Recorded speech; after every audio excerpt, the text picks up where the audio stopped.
married. And then the third time was with my wife and my best friend a few years ago. And I'd like to one day when my son's old enough, or maybe a few sons are old enough, to take them up there, because it's an experience that I want to go through with them, that firing experience. You know, it's hard. And there's a special bond from people who've come together and overcome in a situation like that. And I see that bond being forged by all these people in this room, because we've got a mountain. And there's times when you're on a wind-blown, knife-edge ridge, and you know that there's a really good chance that not everybody in your expedition is going to live. And they need somebody to pull them together and seize the day and say, we can make it. And we can do it, and we can try, and let's press on, and let's be victorious. And you can just gripe and be defeated and characterized by the horrible situation that's around you, or you can be what that horrible situation calls for. That's in our nature as human beings. And that's what we need to do. You know, it's like when you're sailing out, you know, another time when I felt this feeling is when, you know, I'm out sailing on my sailboat. And I remember I got way far out from shore. You know, there's about a 3-day jaunt where there's, you know, rocky cliffs and there's no place to hide. And you got to go down there for 3 days and hope for good weather. And you can't predict the weather 3 days out. So you just wait till it's good and hope it holds. And we were cruising down there. Actually, it wasn't we. It was just me that time. My wife wasn't with me. She was back in town. I was out sea cucumber diving. And I'm going down this rocky shore, and I'm about, 25 miles offshore. And this horrible, horrible storm comes in. And it came from off the land, which is the worst kinds, because then they're really cold. They come out of Canada. And it comes pouring over the mountains, and I'm out here on this boat by myself, and I'm having to make it to shelter. And I see just the blackness on the horizon.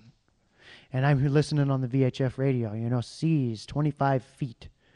Shoot, my boat's only 35 feet, small craft advisory, and then the wind gets really tight and those waves get stuck really close together. That's when they're dangerous. It's not, you can have a 60, 70-foot sea, no problem. If they're rollies that are nice and far apart and you just go down one and up the, no problem. But when you get a 25-foot sea that is 25 seconds apart, and they're stacked in there close, boom, boom, they start pounding your boat. They start coming over. They start filling it. If your pumps can't keep up, you sink. And they usually don't find you, and you can't swim very well, and the water's like just warm enough to be moving in Alaska. And here you see this storm out there. And so this is a different kind of situation where you're in a position of relative comfort, but you see this hell on the horizon. And you know that you've got a challenge. You've already been up for a day and a half. And you know you're going to have to be up for another day and a half to pilot this boat in. And if it gets worse, it might drag on further. And you're going to have to go with no sleep. You're not going to be able to leave the tiller to eat or drink much. You might be able to lash it down just for a minute, enough to go get some water and a cracker or something. And this is going to, you don't have anybody to trade off with. You don't know if you're going to get exhausted. You don't know if you're going to get washed off of the boat. And you got, it's catch-22. If you tie yourself to the boat and it flips over, sailboats, if they're battened down correctly, they will right themselves. But when you got all those sails, it can take 6-7 minutes for those sails to move through the water while that keel pulls the sailboat over. Then once that sail gets in the air, it comes back up. And you can right a sailboat that way. So if you tie yourself, well, then are you going to drown while you're underneath there? Or are you going to not tie yourself on there and maybe get washed off your sailboat and have it go and you stay? And so you're thinking about all these things, and lots of dangers. And you got to reckon with this. If you haven't reckoned with what might be yet to come, you'll be crippled by what's at hand. And you know what? We've got some dark clouds on the horizon. And we need to honest up and talk about those and what we're going to do. Otherwise, we're going to be useless at what's at hand.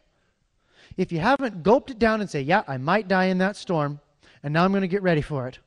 If you just sit there and you just stare at them, not wanting to let your mind go through the process that would say that you might die, you're going to be useless. And I wrote a poem. I usually don't read my poems to people, but since it's Montana, I'll do this.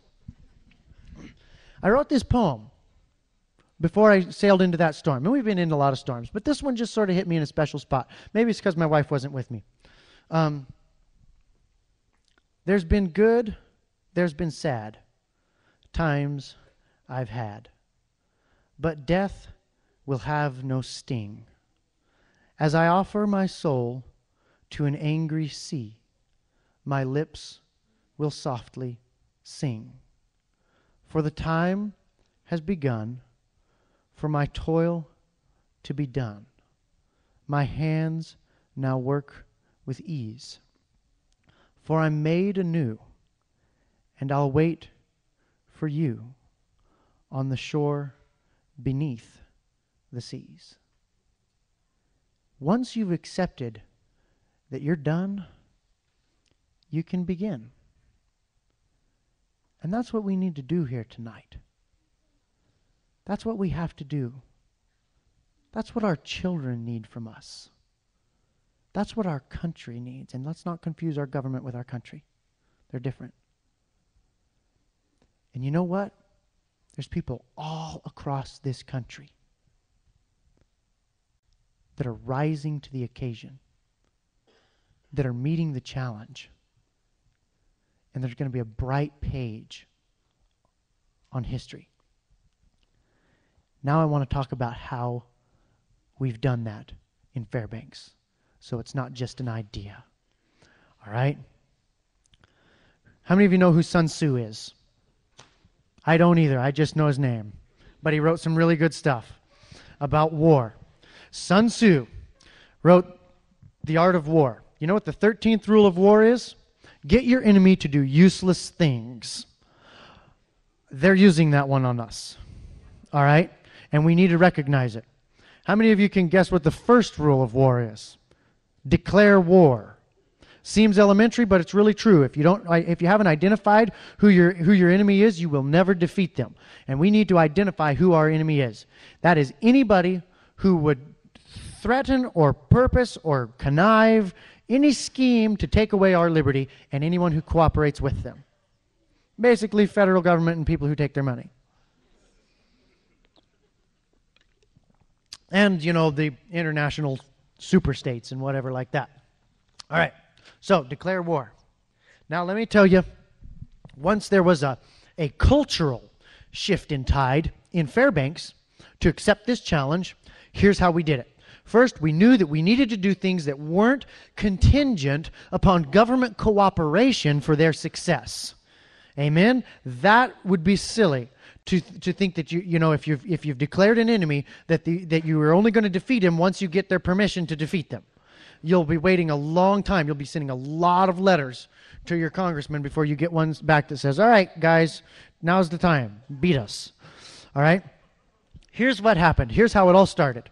I do a lot of TV and radio in Fairbanks, talking about economics mainly and legal theory and stuff like that.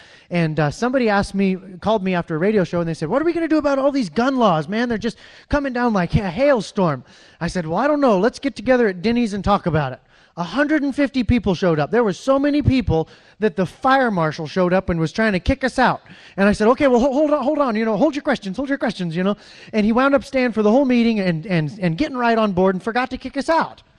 So here's what we wrote up in Denny's. That first meeting, 150 people. The next meeting, 750 people. The next one is about 1,600. Next one, 5,000. Just blah, blah, blah, blah, blah, blah. Went up. Now we got to rent the Carlson Sports Arena, big football stadium, to hold these meetings in. We had Rick Jor come up and speak for us at one of them. We wrote this declaration, all right? This isn't a petition. A petition is asking somebody to do something for you. And you know what? I'm kind of sick of asking other people to do stuff for me. I'm going to tell some people what I'm going to do. You know, the first thing they teach you when you go to counseling is the only person you can change is yourself.